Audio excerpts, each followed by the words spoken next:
இதற்கு முன்னால அந்த வார்த்தைகள் எல்லாம் கிடையாது. சரி, நன்றி. முதல் சுற்றுவாதத்தை எடுத்துக்கிறேன். இதுல ஒரே ஒரு சின்ன கேள்வி ஏபி முருகானந்தம், நீங்க மக்கள்கிட்ட கேட்ட போது என்ன சொன்னாங்க? நான் கேட்பது இருக்கட்டும், நீங்க கேட்டப்ப மாநில உரிமையா மத்திய அதிகாரமானப்ப என்ன சொன்னாங்க? எது வேணும்னு சொன்னாங்க?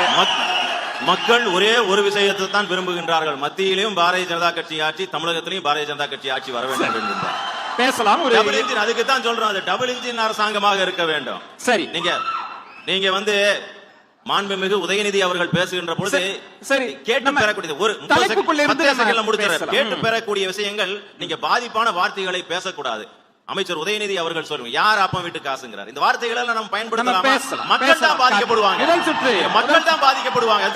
காத்துருங்க. நம்ம முதல் சுற்று கருத்துல அத்தனை விஷயங்களும் தாராளமாக கொடுக்க, ஆனா அந்த வார்த்தையை பயன்படுத்தக்கூடாது அப்படின்னு சொல்றோம். ஒன்று